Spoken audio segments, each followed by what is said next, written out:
जी नाज़रीन, ब्रेक के बाद आपको खुशामदीद कहते हैं। आजकल क्रिप्टो करेंसी के हवाले से खबरें पाकिस्तानी की मीडिया में सरगर्म हैं और स्टेट बैंक ने एक सिफारिश की है कि इस क्रिप्टो करेंसी से जुड़े कारोबार पर पाबंदी आयद की जाए। ये आखिर क्रिप्टो करेंसी है क्या, पाकिस्तान में किस तरीके से ये कारोबार होता है, इस तमाम तर अमूर पर रहनुमाई हासिल करेंगे। वकार ज़का मौजूद हैं, चेयरमैन टेक्नोलॉजी मूवमेंट हैं पाकिस्तान के, इनसे पूछेंगे। और बड़ा क्रिप्टो के हवाले से इनकी वीडियोस भी काफ़ी वायरल हैं सोशल मीडिया के ऊपर, और पटिशनर भी हैं कि इसकी पाबंदी हटाई जाए। इस हवाले से पूरी दुनिया में अगर काम जारी है, ओपन किया जाए, लेकिन जो असल सूरत हाल है वो है क्या। वकार ज़का साहब, खुश आमदीद आपको शो में। और ये बताइएगा कि ये क्रिप्टो एक चीज़ क्या है और कितने लोग पाकिस्तान के अंदर इस कारोबार से जुड़े हुए हैं और इसमें हर आने वाले दिन के साथ इजाफा होता जा रहा है। ऐड भी कर दूं वकार ज़का साहब, एक तो ये है कि बिटकॉइन से शुरू होकर जो अब तक आया था, वो एक तो लोगों को ज़ाहिर बात है नोट समझने में बड़ी मुश्किल आई थी। आप जरा बता दिएगा कि ये करेंसी चलती कैसे है। लीगल टेंडर अल सल्वाडोर ने अभी कुछ दिन हुए कर दिया है, वे लीगल टेंडर बन सकता है नहीं बन सकता, और इसका तहफ़्फ़ुज़ात किस किस्म के हैं।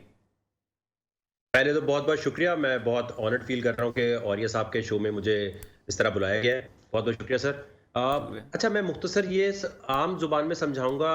कंप्यूटर के जो इंजीनियर्स देख रहे हैं वो शायद उस लैंग्वेज को इतना अच्छा ना समझें, लेकिन मुझे गांव देहात में ख़वातीन जो रहती हैं उन तक ये बात पहुंचानी है। तो देखिए, जिस तरह गोल्ड आया, गोल्ड के पीछे कोई मुसलमान, हिंदू या यहूदी नहीं है। किसी ने आके बोला भाई बार्टर मत करो, बीच में एक पत्थर रख लो सोने का, तो सारी कम्युनिटी का उस पर एतबार हो गया, तो सबने मानने लग गए। तो गोल्ड का भी कोई हेड ऑफिस नहीं है, गोल्ड की भी कोई ऐसी जमानत शुरू में नहीं थी। फिर उसके बाद बैंक आ गए, यहूदी एक सिस्टम आया जिसको सूदी सिस्टम भी कहा जाता है, कि पर्चियों पे देने लग गए। पर्चियों के बाद उसके बाद अमेरिका ने कहा जी हमारे पास गोल्ड है बैंक में, लेकिन वर्ल्ड वॉर 2 के बाद उन्होंने गोल्ड हटा दिया और कहा जी प्रिंटिंग प्रेस है हमारे पास, हमारी मर्जी, हम जितना मर्जी प्रिंट करें, जिसकी वजह से महंगाई आना शुरू हुई और रिसेशन आता है। 2008 में जब ये रिसेशन बहुत बड़ा आया तो कंप्यूटर की दुनिया के बहुत सारे लोगों ने, और ये भी कहा जाता है कि NSA, नेशनल सिक्योरिटी एजेंसी जो है अमेरिका की, जहां दुनिया के सबसे बेस्ट क्रिप्टोग्राफर्स हैं, उन्होंने कहा कि हम कुछ ना कुछ ऐसा सिस्टम बनाते हैं जिससे फाइनेंशियल सिस्टम को हम मॉनिटर कर सकें, क्योंकि रोनाल्ड रेगन के जमाने में जो भी मामलात हुए थे करप्शन के, अमेरिका कंट्रोल नहीं कर सका था। तो उन्होंने कहा हम ये एक सिस्टम निकालते हैं इंटरनेट के थ्रू, उसके थ्रू कंट्रोल हो। अब ये हुआ जी सिस्टम चलेगा कैसे। सिस्टम के बारे में ये कहा गया जी बैंक क्योंकि हमारा पैसा रख लेते हैं और एंजॉय करते हैं, और इसी तरह के ATM से, और ये साहब अभी आप 25,000 रुपए निकाल सकते हैं या 50 निकाल सकते हैं, बेशक 1 करोड़ भी पड़ा हो। तो उन्होंने कहा जी ये क्या तरीका है यार, अम्मी के पास तो नहीं पैसे रखवाए हमने, हम पूरे अगर 1 करोड़ अभी निकालना चाहते हैं 24 घंटे में तो क्यों नहीं निकाल सकते। या अभी आप बैंक जाएं और आप पैसे निकालने लगेंगे तो आपके पैसे पे ही वो पूछेंगे क्यों निकाल रहे हैं सर, क्यों लेके जा रहे हैं। इस चीज को खत्म करने के लिए और मनी लॉन्ड्रिंग और टेरर फाइनेंसिंग जो हवाला हुंडी के थ्रू होती है उसको रोकने के लिए ये एकदम बनाया गया कि अगर मैं औरिया साहब को पैसे भेजना चाहता हूं तो बीच में बैंक वेस्टर्न यूनियन नहीं होगा। अगर वो नहीं होंगे तो फिर इसकी वेरिफिकेशन कौन करेगा। तो इसकी वेरिफिकेशन के लिए एक सिस्टम बनाया गया जो एक टेक्नोलॉजी है ब्लॉकचेन, जिसको आसान जबान में ये समझ ले, बही खाता होता है जी। गली मोहल्ले में एक बंदा कमेटी जमा करता है और कमेटी जमा करते हुए वो कहता है रिकॉर्ड मेरे पास है, वो सेंट्रलाइज्ड सिस्टम हो गया।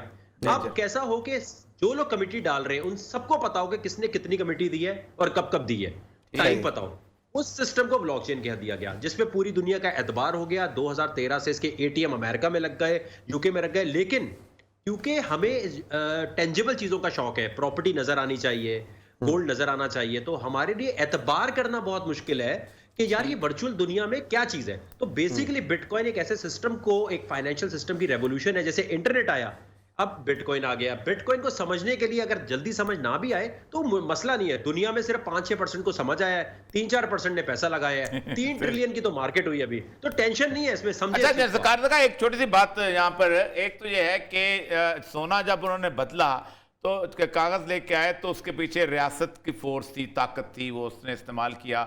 बटन वुड एग्रीमेंट हुआ, उस बटन वुड एग्रीमेंट के अंदर उनका कागज की करेंसी।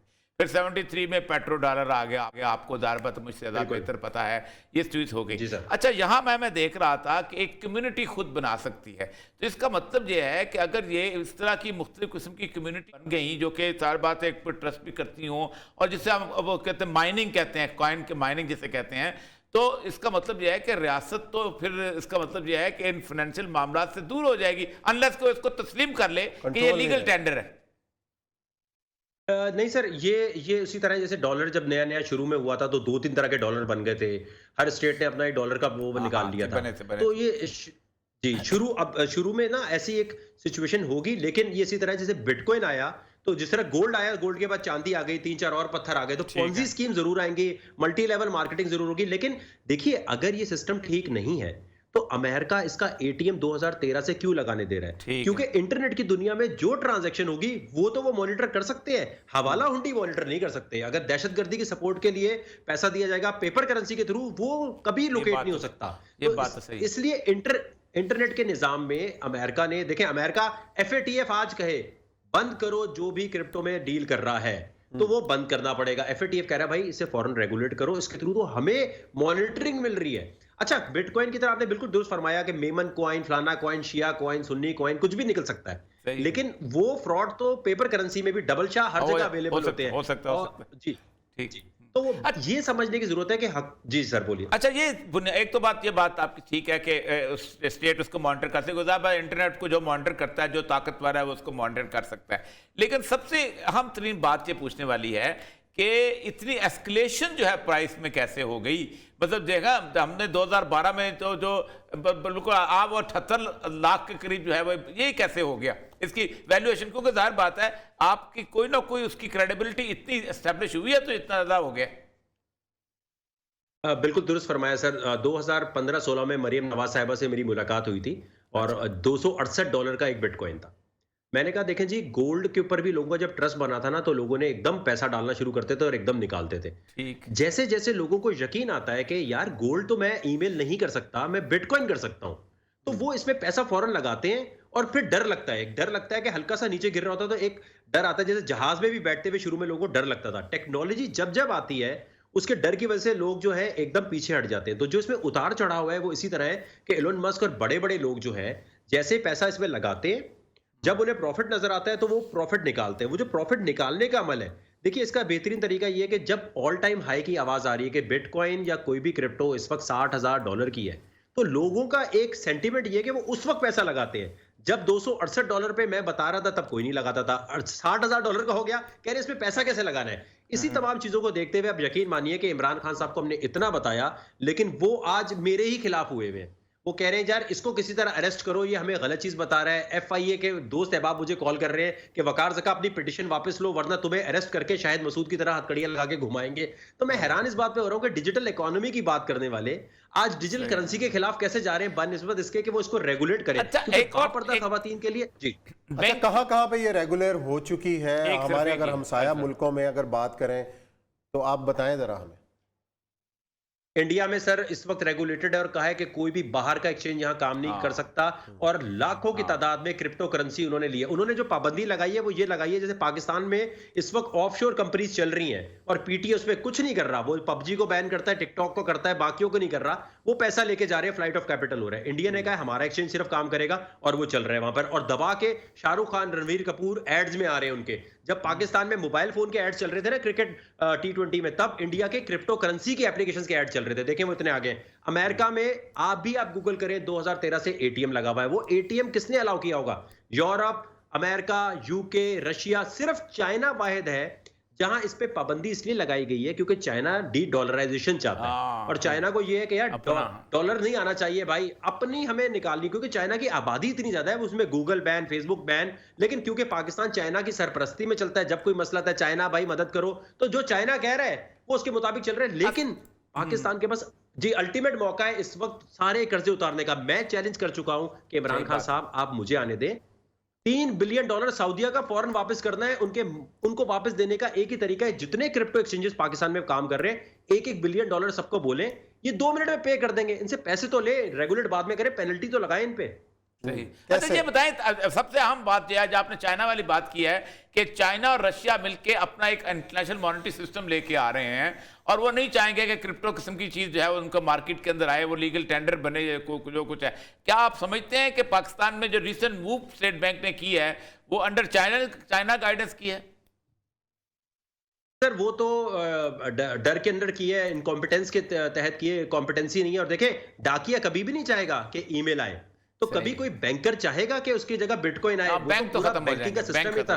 बैंक बैंक खत्म हो, आपका मोबाइल जब बैंक बन गया और हर बंदा बैंक अकाउंट खोलने के लिए जो इतने जतन करने पड़ते हैं वो नहीं करने पड़ेंगे, तो फिर वो बैंक क्यों चाहेगा क्या है? और दूसरी चीज सर, रशिया में तो क्रिप्टो सबसे ज्यादा अडॉप्ट की हुई है, रशिया ने अडॉप्ट या की हुई है, और सबसे बढ़ के ईरान ने ऐलान किया है कि सूदी निजाम के खिलाफ जंग अगर करनी है तो ये बात तो बिटकॉइन ठीक अडॉप्ट करना है। तो इस वक्त ईरान कह रहा है कि सारे बिटकॉइन मुझे चाहिए, क्योंकि जिस मुल्क के पास जितना ज्यादा बिटकॉइन होगा उसकी currency will be backed by that bitcoin. जो पाकिस्तान आज रो रहा है, आज मेरी बात लिख लीजिए, कल ये बिटकॉइन को $1 लाख का खरीदना पड़ेगा, क्योंकि ठीक है। हर करेंसी जो है वो बैक्ड हो जाएगी बिटकॉइन से सर। जी बहुत अच्छा, बहुत शुक्रिया बहुत कारज़का साहब, बहुत थैंक यू वेरी मच, आपने बहुत अच्छा एक्सप्लेन किया। इसके ऊपर मेरा ख्याल है तफसील से बात देखिए करेंगे मैं कि आपको क्यों हम थोड़ी माहिरीन को भी लेंगे बहुत दूसरे। 2-3 माहिरीन को भी लेंगे। देखिए बिटकॉइन बुनियादी तौर पर उसकी खराबी इसलिए नहीं है बाद मामलात के अंदर, एक कम्युनिटी खुद अपने पैसे को सुपरवाइज करती है, रेगुलेट करती है। असल मसला जो माशी कंट्रोलर हैं, मतलब सर, IMF है, वर्ल्ड बैंक, उनके कंट्रोल से निकल रही है स्टेट बैंक चीज। ऑफ पाकिस्तान है। आप जब चाहें, आपकी जेब में 500 रुपए का नोट है या 5000 रुपए का नोट है, इसकी वैल्यू जो है तकरीबन मार्केट के अंदर 4800 है। मैं स्टेट बैंक को ऑर्डर करता हूँ यार इस तरह के ना कोई 2 लाख नोट और छाप दो, आपका ये नोट जो है ना वो 4000 का बन जाएगा। सही है। क्यों? मैंने आपकी जेब से 1000 रुपया चोरी कर लिया। क्रिप्टो में आप ये चोरी नहीं कर सकेंगे किसी तौर पर भी, क्योंकि मुझे भी पता है कि मेरी वैल्यू क्या है, जो वो कम्युनिटी जो है वो आपस में ट्रेड करना शुरू हो जाएगी। और बात देखिए, अहम तरीन बात जो होती है कि करेंसी जिसकी इंट्रिंसिक वैल्यू मौजूद हो, इसकी ये अब 4 करेंसीज जो है ये एक्सचेंज हो सकती है, करेंसी इंटरनेशनल करेंसीज में, उसके बाद प्रोडक्ट्स में और सर्विसेज के अंदर। मतलब सर्विसेज है कि एक आदमी ने कुछ सर्विस दी, मैंने दी, डॉक्टर ने दी, उसको एक वैल्यू कर लेते हैं। और प्रोडक्ट्स के अंदर जब तीनों को, इसको कहते हैं गुडविल। मैं कोई छोटी सी मिसाल आपको दूं कि आप एक दुकान खरीदना चाहते हैं, किसी जगह जाते हैं, वो दुकान चालू है, उसके अंदर 5 लाख रुपए का माल है, वो कहता है 5 लाख रुपए का माल और 15 लाख रुपया इसकी गुडविल। गुडविल कहाँ होती है? एग्जिस्ट ही नहीं कर रही होती। जिसे कहते हैं ना जी, ये पगड़ी हो गई, पगड़ी अड्डे दी कीमत अड्डे है। की, वो अड्डा कहाँ है? अड्डा एग्जिस्ट नहीं। That is how the things work. कि आप उस गुडविल को, अब बात उसकी ठीक है कि इसके अंदर सूद से फौरी तौर पर बचा जा सकता है। आप डायरेक्ट बार्टर कर रहे हैं ना बुनियादी तौर पर, आप ना इसका आपका पैसा ही पड़ा है, आपका ना उसका बढ़ा है ना उसका बढ़ा है, लेकिन प्रोडक्ट जब बिक रही है तो उसकी वैल्यू बढ़ती जा रही है। चीज ये है असल मसला। ठीक है, वैसे मैं तो समझता हूँ इसके ऊपर मजीद रिसर्च की जरूरत है सर। जिस तरह की ये चीजें आएंगी ना, डर क्यों रहे जिस तरह ये चीजें आएंगी ना, उस तरह का कंट्रोल खत्म होगा जो IMF, वर्ल्ड बैंक का, इंटरनेशनल मॉनेटरी सिस्टम का। लेकिन एक बात तय है, ये निकाला था जापानीज, मैं जापान में था 2012 में, तो वो दिख रहा था उसका $2-3 का था, वो कह रहे थे खरीद लो, मैंने कहा नहीं, जापानी खुद डर रहे थे खरीदने के लिए। अच्छा। ये सूरत है। लेकिन इसको कंट्रोल करेगा कंप्यूटर, और कंप्यूटर जो है वो फिर इन्होंने सबसे पहले रॉथशील्ड ने 1694 में लीगल टेंडर बनाया था बैंक ऑफ इंग्लैंड, सबसे बड़ी जूश फैमिली। ये वही रॉथशील्ड था जो 1911 के अंदर फैमिली का बंदा जो कि तल अबीब में गया था और उसने 60 घर आबाद किए थे। जूस के हाथ में चला जाएगा, ये खतरा बहुत बड़ा है। चले जी, देखते हैं क्या होता है और पाकिस्तान और जो रीजन है इसको किस तरीके से अपनाता है और इसमें रुकावटें क्या हैं, आने वाला वक्त ही बताएगा। या लेते हैं ब्रेक, और ब्रेक के बाद आएंगे तो जिक्र करेंगे कुछ अफगानिस्तान।